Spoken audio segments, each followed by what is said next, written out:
I'm going to cover some of my thoughts on this Nancy Guthrie story, this event. Now, if you think back to when Lindbergh's baby was kidnapped, oh, this was back in the 1930s sometime. I'm going to, if you don't know who Charles Lindbergh was, I'm going to cover that in a minute here. But anyway, this guy named Fish, I think that's the name, but anyway, somebody was actually caught, convicted, and executed for for the kidnapping and the murder of the Lindbergh baby. The baby was actually found dead on the property. This baby had some birth defect or health issues or something where the baby actually died during the kidnapping process, or possible there was some thought the baby might have been crying and the person just tried to shut it up and ended up killing the baby. There's different theories on that. The author theories that, like I said, the baby had some issues, health issues, and that Charles Lindbergh just couldn't stand the idea of having an imperfect baby. Now, that's a serious accusation to give to somebody. So, I don't think that ever went more than just a story, just a rumor. But anyway, this Nancy Guthrie story kind of reminds me of something like that. But I don't know. I'm just kind of hoping she's still alive. But anyway, okay, let me tell you who Charles Lindbergh was. Now, back in the 1930s, he flew. It was an aircraft that he called the Spirit of St. Louis. Some backers from St. Louis had gave a bunch of money to build and to build this aircraft and to fund his trip across the Atlantic. But anyway, he was the first guy to fly across the Atlantic. Now, I'm going to cover this guy, Wrongway Corrigan. He's such an interesting character. Just going to cover him because he's kind of relevant to the Lindbergh story, not to Nancy Guthrie. But anyway, um, right after, Lindbergh had flown across the Atlantic, this Corrigan guy had he was Irish. Corrigan's an Irish name, but anyway, he eventually did make it to Ireland. But anyway, he had landed on the East Coast. I think it was New York, but it might have been another city. But anyway, he had landed there. It's the FAA today, the Federal Aviation Administration, but back then it was like the CAA, the Civil Aeronautics, or CAB, Civil Aeronautics Board. There was something like that. It was what the FAA was back in the 30s. But anyway, they had looked at him. They looked at his plane. Well, his pilot's license had just expired, so they talked to him. Hang on. Okay, he said they had told Corrigan. They said, "Look, your plane can't possibly make it. You don't have the piloting skills." So he talked to him. He said, "Well, look, let me, just give me a chance to make one more flight. I'm going to head back to it was L.A. or It was somewhere on the West Coast."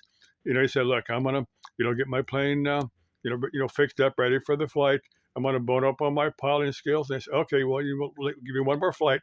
So he took off, and quite a number of hours later, he ended up in Ireland, and it was wild.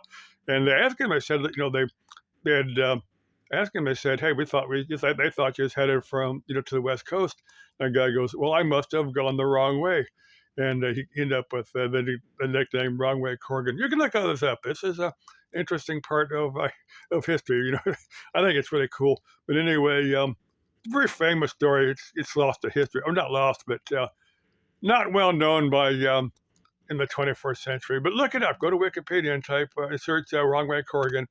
It's probably images of him in here on YouTube if you search Wrongway Corrigan.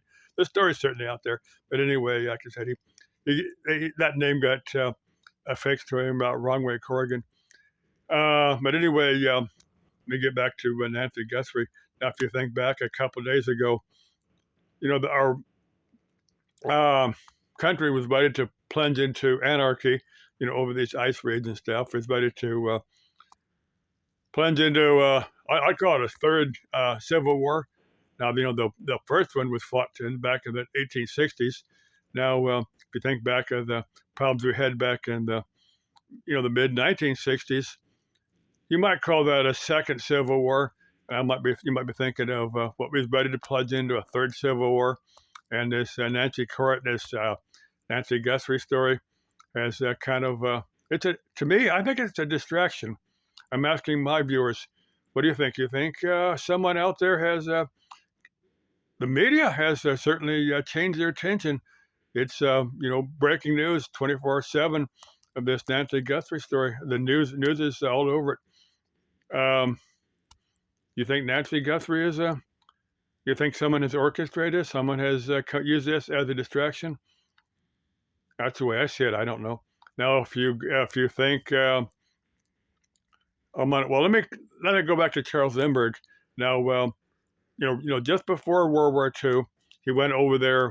He was asked by an American official. I don't know if it was Roosevelt or somebody in the U.S. government. But they said, well, look, you're an American, but you're of German descent. You do speak German. Hey, go over there to Nazi Germany and spy for us. So he did. I don't know exactly how that was phrased. I don't know exactly what his role was, but that's what he did.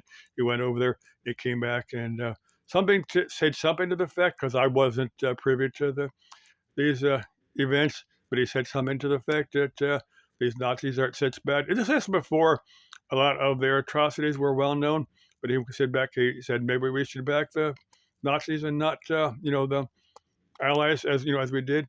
But well, fortunately nobody listened to him or nobody took him seriously. I mean, he came back. Well, after the war, Lindbergh went over and he found him a handful of girlfriends and has his bunch of babies.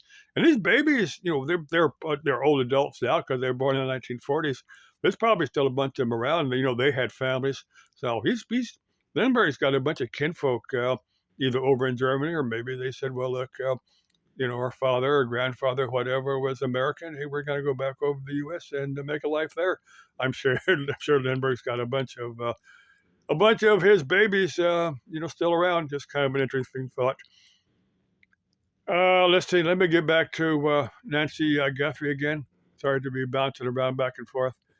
But anyway, now there's people that believe that they believe in the Matrix. Now, a Matrix life existence. Now, I don't personally buy in this. I think we're all flesh and blood beings. But anyway, one person behind this is Elon Musk. And I don't get it. Elon Musk is a very smart guy. But anyway, now let me. If you're not familiar with the Matrix, if you haven't watched the movies, now there's people that believe that we're just part of some computer code, that nothing really exists outside this big cosmic computer, that the universe, the cosmos that we know, is just all computer generated. Instead of flesh and blood beings, we're just all part of some code somewhere in some galactic computer. That the being that's wrote this code, you might think of as God. That might be one way, and that this Nancy Guthrie story was just some program written in there, just to part of this Matrix experience. What do you think? Do you think we're flesh and blood beings? Do you think we're computer code? No, I think we're flesh and blood beings. I don't agree with Elon Musk. There's a handful of very smart people that believe that we're all just computer code. You can search here on YouTube and find the arguments both ways. He said, I'm in the flesh and blood camp. I believe they're all flesh and blood beings. But anyway, certainly interesting thoughts. Something to make you think a little bit on our existence. What do you think about Nancy Guthrie? Personally, I don't think she's alive anymore. I think this kidnapper is just some crazy nut. And I hope he feels hope he doesn't escape justice. I hope he feels the full way of the law. Of course, he'll probably get locked up in some crazy house somewhere, because they'll probably find him mentally incompetent to stand trial and lock him up in a crazy house. That's just my thoughts on this. That's kind of the way that crazy people get treated. But I'm hoping he gets a full. Hope he's maybe after 20 years of imprisonment he gets mainlined. That's my thoughts. But 20 years from now, who knows what capital punishment will be. Okay, let's stay safe out there. Let's stay spooky. Let's stay interesting. Bye.